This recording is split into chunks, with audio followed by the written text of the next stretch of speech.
This is Tales of Swordfall.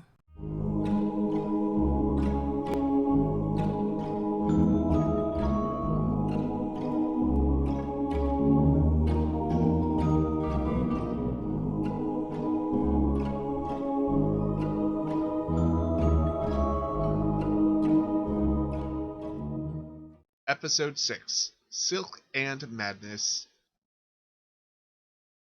We're gonna turn the camera to everyone else. Yep. It is early morning. Everyone has had their long rest. So hit points are restored. Um, Spell slots, all that good stuff. And I believe Krakatur and Ray were having some kind of conversation, so they're already up. And Flea, and Tabby are, next to each other. Y'all had a strange dream the previous night before that seemed to be a collected dream.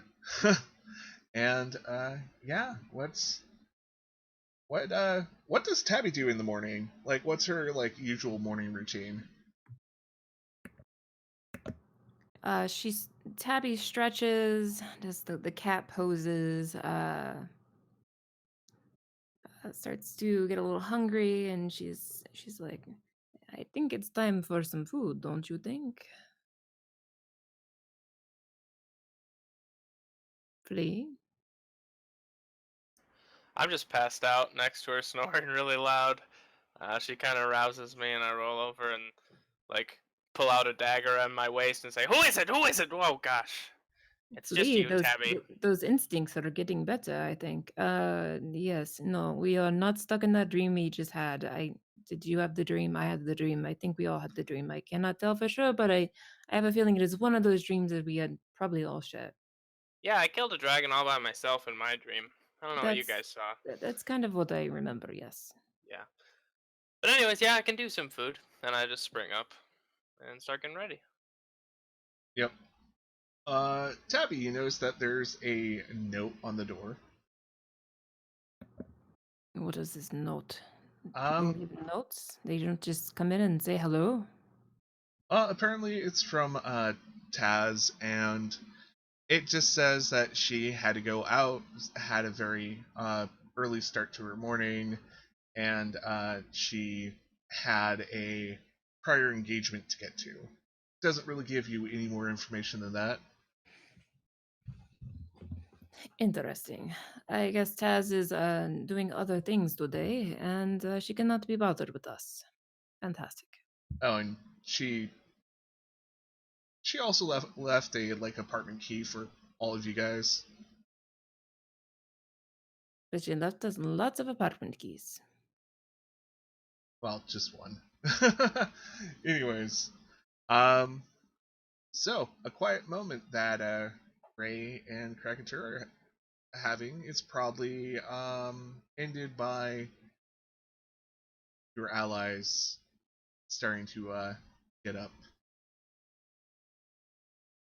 So, Krakatur and Ray, what are you guys are what are you doing?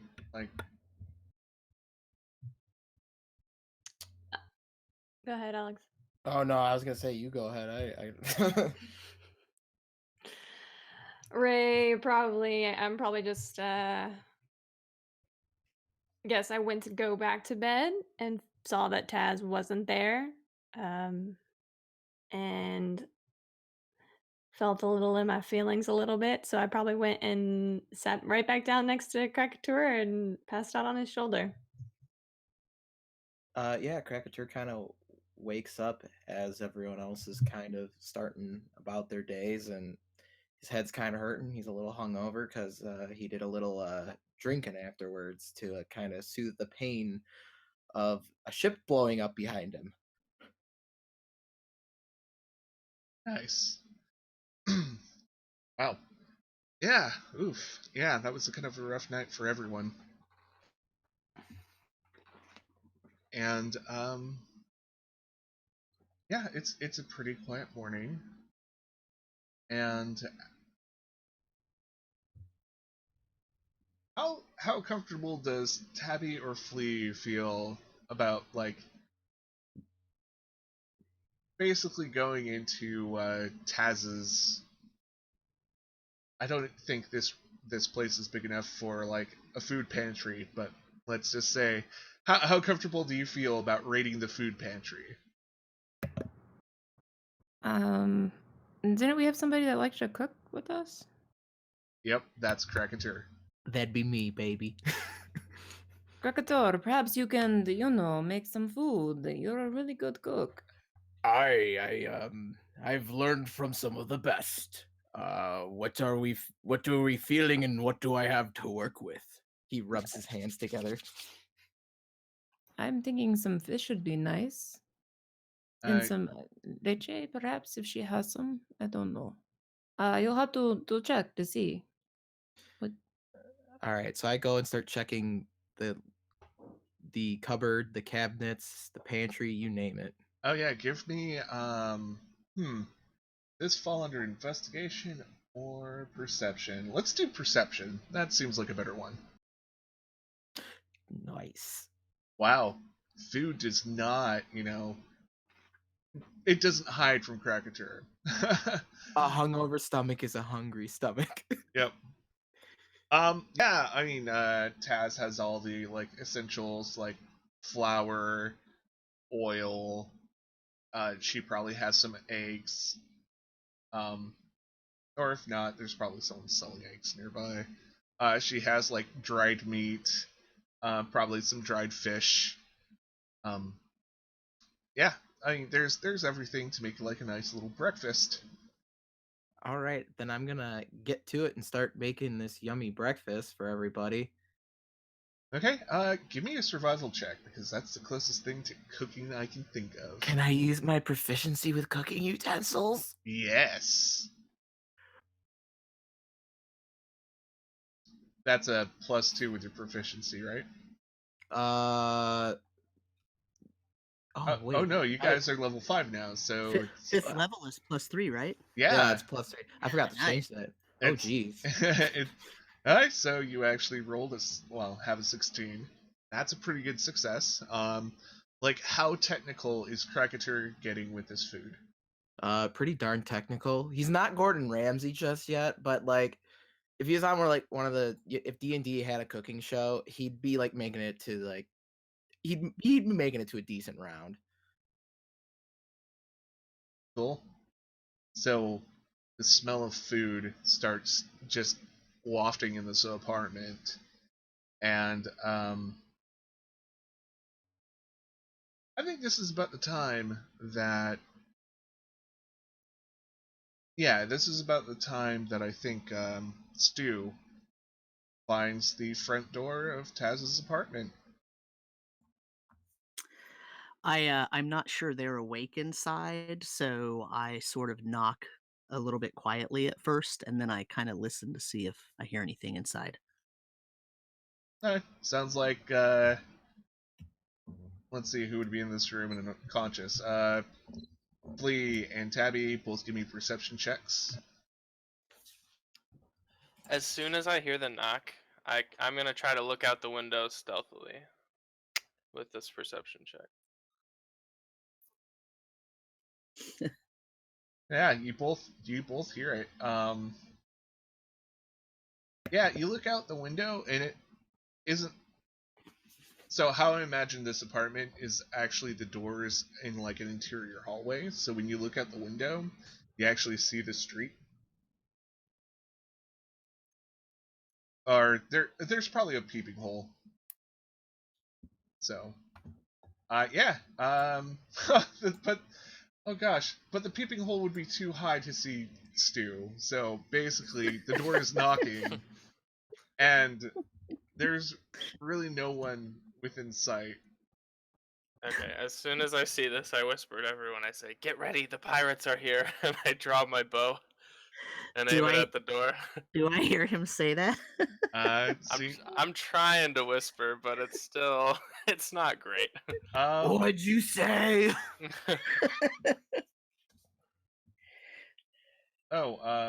Tabby. Also, I forgot to do this right when you woke up.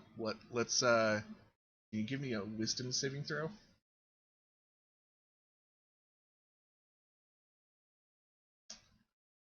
Oh no.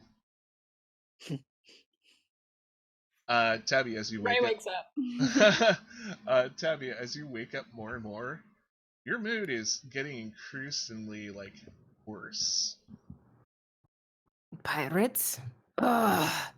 Green flame blade. Her rapier pulsates with green light, and she opens the door. I will kill you! Oh, Pardon me. Oh, it's you. Well, why do you have your sword out? because I thought you were a pirate. Are you a pirate? Do I have a patch and do I say R a lot? No, but you weren't with us the last couple days. Uh, What happened to you? Get Well, in! it's not my fault that you were so rude that you left me in the bath. I thought you abandoned us in the bath. I thought perhaps that you were going to stay behind for some reason. I don't know. I thought You you need to just get thought in. Just get in before you let the pirates in. Slam! She just grabs you and slams. I come in. I thought you just thought that I was extra stinky and I needed to bathe longer than all the rest of you. Well, that is true, yes. Oh, well, in that case, I apologize for stinking.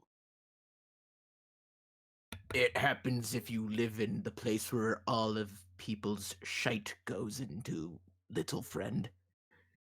Well, hopefully you got all the stench off of you. Well, I have things to attend to, so leave me alone. Very well. Krakatur, And I turn to Krakatur and I say, "What did you feed her that put her in such a poor mood?" Don't look at me. My food is perfection. And he shovels it onto a plate and just kind of shoves a plate into Stu's hands. Taste it for yourself and see. Well, thank you, kind sir. I take the whole plate of food and I just stick. I don't even move. I just stick my face in it, start eating. awesome. Give me a con save. Oh god. Whoa, hold on. No, there's a reason for this. Boy. There you go. It is very, very delicious. You're not moved by the deliciousness, but you can feel that, or you can at least think that, hey, Krakatur is not a bad cook. I say, Krakatur. That's your name, right? How do you pronounce it? Krakata, you pronounced it correctly. Krakatur. This is the best plate of slop I have ever eaten. He looks really hurt when he says the word slop. And he's just like gets one of those puppy dog faces. He's like, No. Pardon. It's a compliment. Oh, you think so? It is very good. I only learned from me father, the best cook in the Regen village, of course. Yes, very, very good slop. Very, very good. I hold the plate out for some more. yeah, I'm gonna shovel some more food onto this. Okay, perfect. dude's plate. Okay. Yeah, you probably like rated everything that Taz has. So Sorry, Taz. There's gonna be no food left. So how does everyone else treat the food? Like, do you just pile it on, like, Krakatur and Stew, or do you just do you try to separate everything? Or let's hear from Ray first, because Ray has seen way worse than this in her time in the military. Excuse me. I'm just saying she's seen a lot worse. So it's not like this is like a fine banquet compared to like the military. yeah, this is pretty good food. So she just piles it on. No hesitation, no pretension. Just starts chowing down on it. Cool. How about Tabby? I cannot stand the stench in the air today. This is too much for me. And this tiny little place. I need air. And she breaks open the window. Not break it, but just opens the window up and jumps out. Wow. See you later, I guess. Did somebody say that Taz left a note? Can I go? Can I go find the note? Yeah, it's still on the door. Can I take a closer look at it to see if I see any hidden meaning, or like looked like she was in distress when she wrote it, or something like that? No, it's calmly written. There's a key hanging off of off of it, so it gives you access. It looks like, maybe she just forgot something, or tell you guys, oh yeah, I have like a job tomorrow that I need to get to early. Okay, well, I take the spare key. Yep. And yeah, I mean, nothing seems to be wrong, except, you have that awkward realization that, oh, the person who owns this place is now out. Eh. Flea. I like. Oh, go ahead. I was just gonna say I take another look around, not like looking through things, but taking that second glance to see if anything catches my eye, like family pictures or. You know what? Yeah, there is probably a small sketch of a happy tiefling family that she has probably uh, on her mantle, if there's a fireplace, or somewhere near the wood stove that is there. And you notice that there's 3 kids and seems to be no parents. Hmm. What do the other tieflings look like? Tell you the truth, I kind of forgot what her brother and sister actually look like. But Do the pictures is one of the kids her? Does it look like one of oh them's yeah, her? definitely one of them's Oh, so her. it's Yeah. definitely her and her siblings. Yeah, it's definitely Do her they and her have- siblings. Does it have names on them? No, it looks like someone just like quickly sketched it and they put a frame around it. It's a really like, it's one of those like really nice looking sketches that someone took the time to like, put ink smudge for shadowing and all that stuff. But like to actually frame it seems a little weird.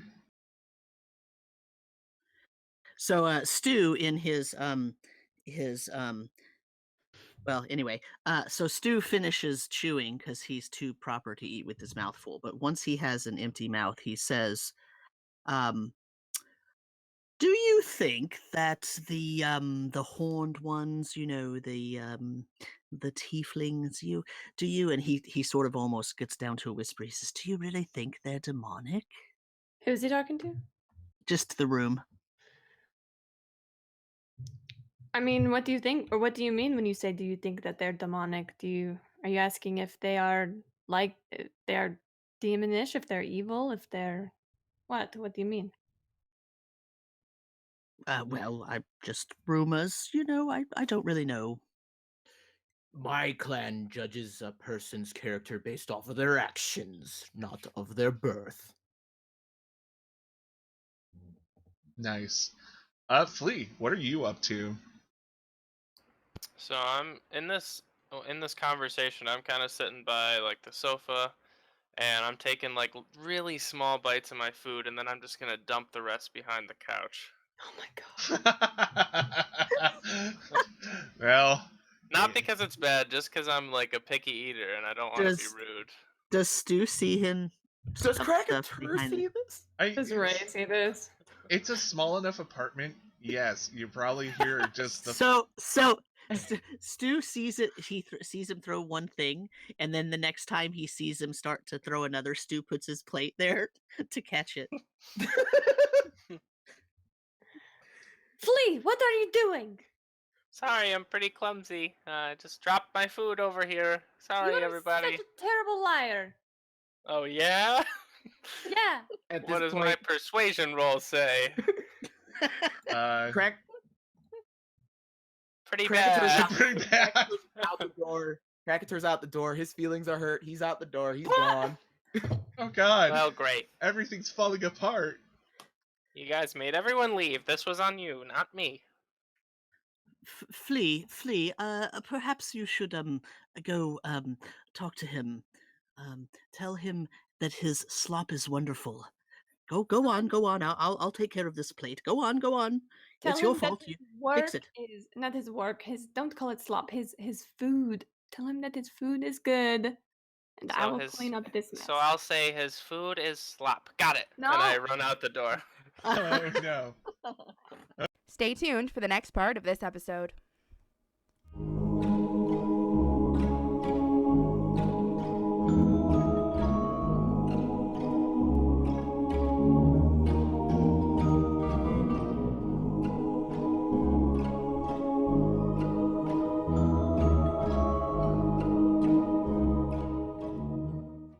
Please consider listening to these podcasts.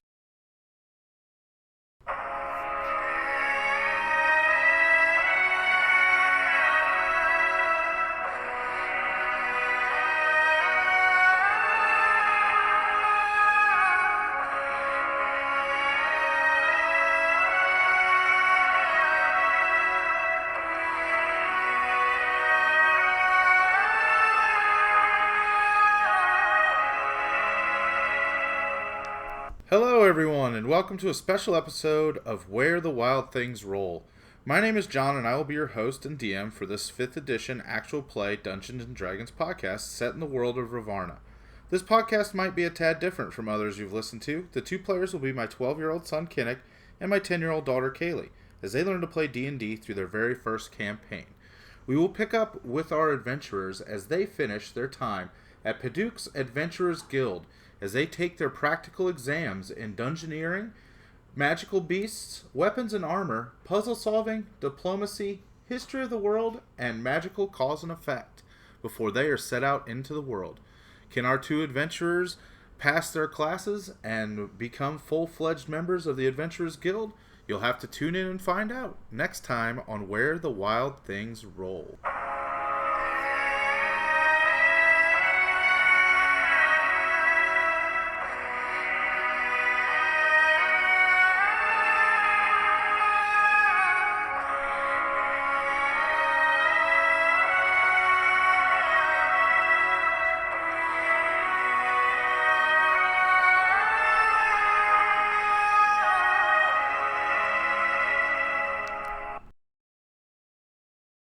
Please remember to like, share, comment, and subscribe.